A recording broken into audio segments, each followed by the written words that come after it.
Welcome to the Excelsior Health Podcast, guys. This is the podcast for busy professionals and busy parents that are battling weight gain, high stress, and a drop of self-confidence. What we do on this show, guys, we take the complicated aspects of fitness, whether it's nutrition, whether it's training, mindsets, and what we do is we communicate our 5 pillars of Excelsior Health. We break these things down into simple, actionable items.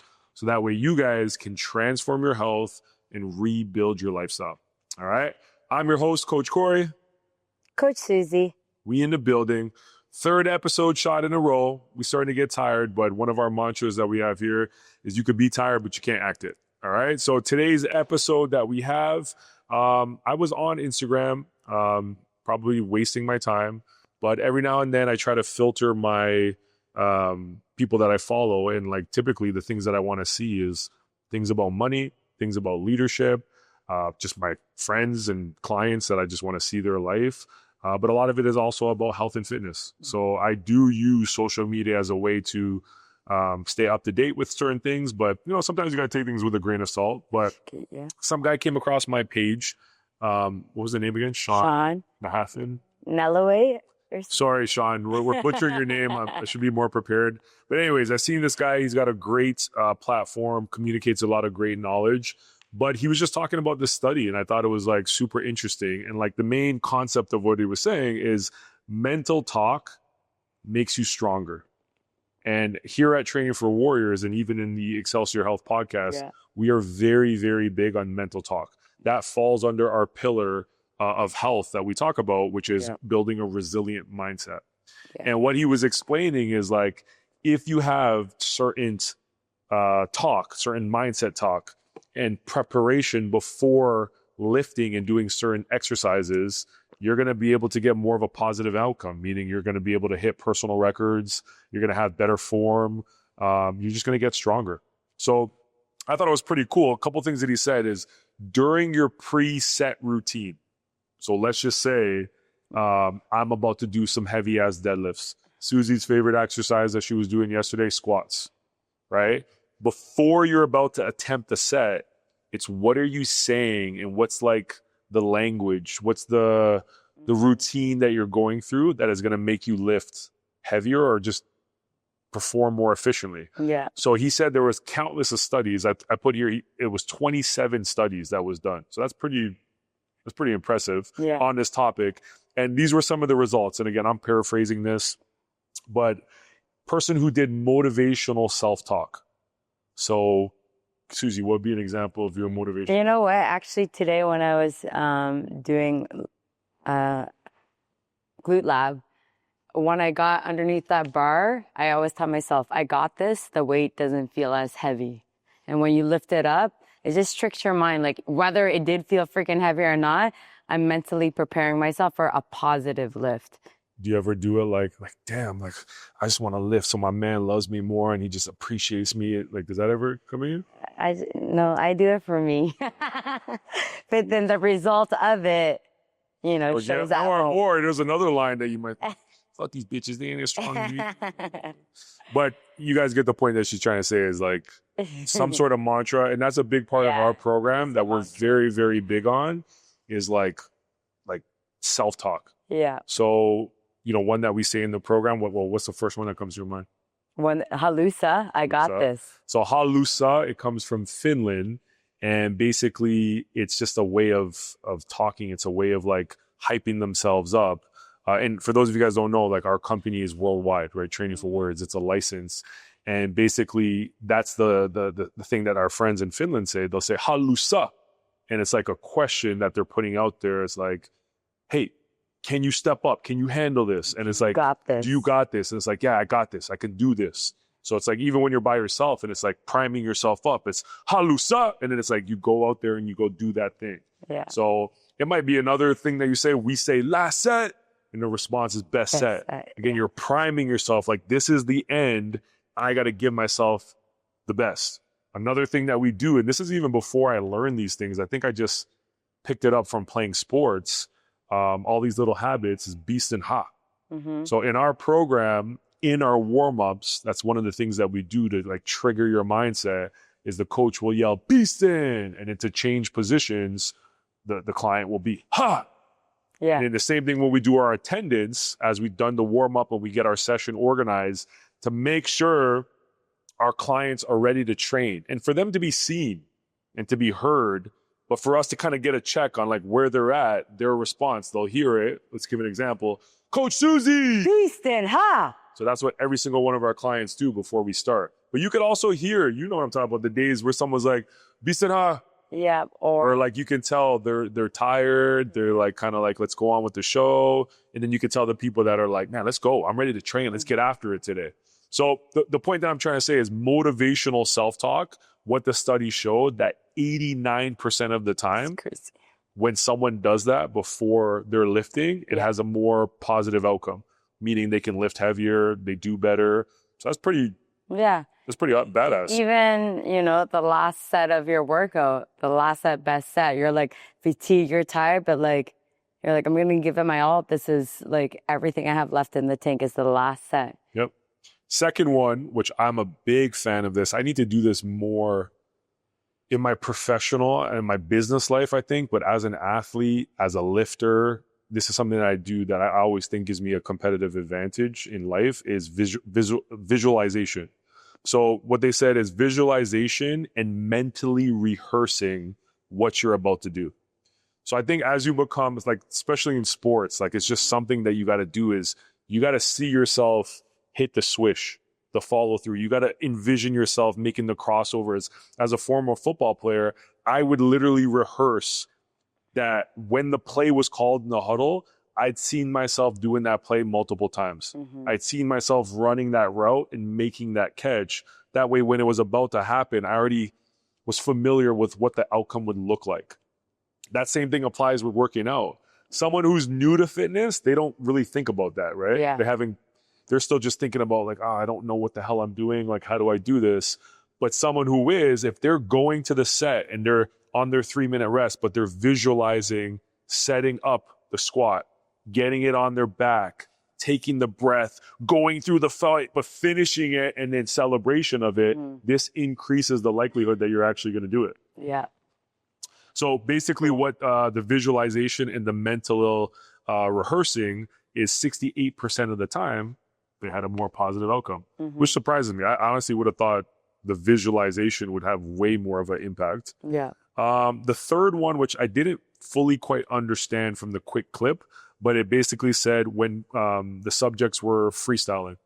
So I guess certain people had to do motivational self-talk, certain people had to do that visualization, and then freestyle, I guess, would have been their combination of both. Or you just go in and you go what you feel. It's like whatever they felt in the moment. Yeah. Right? But I think it was like they might have did a combination of both. It was 92%. So I think it's when people were given the opportunity to do what they want, whether it's positive self-talk, whether it's not in the mood to talk, I'm just visualizing. The point is having some sort of routine before you perform, especially in strength training, it's going to make a big difference. Yeah. And one thing that I would say maybe that I would put into freestyle is like, I think the music. It's like when you're training and you just have a certain songs or a certain artist that it pulls you back to a certain period in your life, maybe that you had a blast and it's just like this positive memory, or the song reminds you of some bullshit that someone did to you or some adversity that it went through, and it just gets you in that state. That's another thing that helps big time. For me, it's like the song that just makes your body feel good. Yeah, you want to dance and you want to vibe, right? Today I was listening to Shake It to the Max. Yeah. And as soon as someone changes song, like I just felt a little bit weaker because I was enjoying that moment while I was lifting to that specific song. Yeah. And, you know, for sure. So, I mean, main point of this episode that I think that will help you as someone who's being consistent with strength training. If you listen to our podcast, you're probably more familiar that, hey, like I can't just work out and lift the same weights. I have to care about performance. So what's going to impact my physical performance when I'm training is having these tools where let me do some positive self-talk. Like what's my sayings that I'm going to say? It could be a quote. Yeah. You know, it could be one of your favorite quotes that you have. You can literally repeat that. I'll give you an example. There was one day I was here, we were training all the coaches, and it was deadlift day. and it was early in the morning. I didn't have the best sleep, but I was going for, I think it was like 520 pounds. It's heavy that I always have to like be ready to go, but it's a weight that I know I could do. And I went to lift it and the shit didn't even lift off the ground. And I was pissed and I was just like, man, like, but I wasn't, my mental rehearsal before the lift wasn't sharp. So what I had to do is I pulled out my phone, and I don't know why I did this. I don't always do this, but I went on my phone and I was watching these motivational videos that resonate to me. So I was on a 5-minute rest. I was watching these videos. I had my earphones in. I think what I was listening to was Tim Grover, who's my guy. But there was another guy that I listened to. I forgot his name, but he has this line that, what is it again? Lazy people do. You know that one? Is it the football weight coach? Yeah. Yeah. I know who you're talking about because he trains like the college kids. It's I'm butchering it, but I love this quote. But I specifically remember it during this time. It's like, lazy people do a little bit of work and think they should be winning. Winners do as much work as possible and still question if they're not doing enough. And I remember just listening to that and just listening to Tim Grover. And then like after that 5 minutes, and like I said, putting on my track, I went and I lifted that weight, that 520 pounds, ripped it up right off the ground. Yeah. So what we're saying right now, it might sound like some hokey pokey stuff, but like it's real things that apply in sports. It applies when you're strength training. I would also go a step up is like, hey man, if you have a deadline at work and you gotta like edit and you gotta film something, you gotta public speak, you gotta give a presentation, you gotta go on an interview. Like these are things these are performance related. If your mentality is at a low confidence state, you're not gonna perform. But if you're going in there with some sort of like routine, positive self-talk, visualization, most likely you're gonna perform at a higher level. And even for the positive talk is who are you doing it for? Like sometimes I also think like my kids are watching me or, you know, like you want your kids to be proud of you. So sometimes it's the reasons like your why. Yeah, it definitely motivates you. That's huge. I think that's another one, you know, that I think even the things that I'm thinking about it right now, like the things we're talking about are things that we take for granted. Yeah. Because we've been reading and exploring the personal growth side of things and we've been coaches and we've had our fitness journey is like, I hope that anybody who's watching this right now, maybe you're starting your journey. This is like little cheat sheets for you. Yeah. That these are the things that will help you perform better, but give your workouts and your training a different meaning. If you're walking into the session and you're just like, why the hell am I doing these lunges? Yeah. I hate lunges. I hate lunges. Like, why am I doing these hip thrusts? Or like, yeah, you're going to not like it and you're probably not going to perform it very well. But if you associate a meaning to it where it's like, you know what? I'm about to do these squats. Man, life wants to bring me down. I'm going to bring my ass right back up. You know what I'm saying? Hey, I'm doing this bench press set right now. This has nothing to do with me being a better father, but it's like, man, I want my kids to see I can handle the stress. I could push through. I'm a guy who works hard and who can train. Those are emotional reasons why. When you have a deep emotional reason why for something, it allows you to go through the discomfort of change, and the discomfort of growth. Yeah. When I'm doing the farmer's walk, I'm thinking about having a car seat in each hand. But yeah, definitely your purpose and your reasoning. So when you are training, it's more than just a workout, but there's meaning to it. Yeah. So I think the main thing I want you guys to get out of this episode is don't go into, I guess from a macro level, don't go into your training program just going through the motions, no purpose behind it, but also don't go into your lifts on autopilot. Just like, oh, it's my turn. The rest is up. Oh, here I go. But that's why you got to track. Yeah, you got to track your lifts. Track it, but it's more like these little things you got to track. But these little things of what's the language, what's the positive self-talk, what's the statements that when I say it changes my energy, it makes me feel something. What's the visualization, right? What's the rehearsal that I'm watching myself do? Or what's even if it's just a lift, but I'm thinking about like like celebrating with my kids, or I'm thinking about being in my wedding dress and I'm about to do this test. It's like you're just giving it a different meaning. Yeah. Right? So use whatever combinations. And again, another one that I think really helps, bump the music that gets you fired up. And I think a last one that I don't know if it has to do with the whole self-talk and rehearsal, but when you do it in an environment, when you got other people cheering you on, they want to see you win and like pushing you. And there's the positive part of people cheering you on. But I think the thing about when people are there, it's like, I don't want to fail in front of people. People are scared to fail. So that's like one of the things that actually pushes people is like, oh my God, all these, like when we do it in our program, we stop what everybody's doing. Guys, here we go. Viro's got a test. Let's go. And then everybody stops and then people are like, it's more pressure. But pressure is a privilege. Pressure's a privilege when you have and the right if you fail, it's okay because we all fail. It's just learning from those experiences. Next time, now I know what to do better. Yeah. But that positive pressure, it gets people to sometimes get the lift that if they had to do that same thing with just a coach, they might be okay saying, oh, it's okay. My coach will still, my coach will be fine.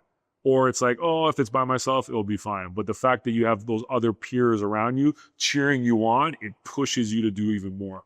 And we also suggest filming. Yes. So then you can show off and post it and say, yes, I did it. That's it. Which is a good motivation. So hopefully this one gave you guys a couple things to think about when you guys are going through your lifts. And these are little things, little cheat codes to make yourself get stronger. Obviously, if you're getting stronger, it's going to allow you to build more muscle. If your performance and your muscle is going up, you're most likely going to be transforming your body in the direction that you want. I also think this whole topic, guys, applies to your personal life when you have difficult things that you have to prepare for, whether it's work or it's difficult conversations, rehearsing it in your mind and having positive self-talk. Those are habits that will always serve you no matter what. Yeah. All right, guys. So share this one out. Coach Cory. Coach Susie. Beastin'.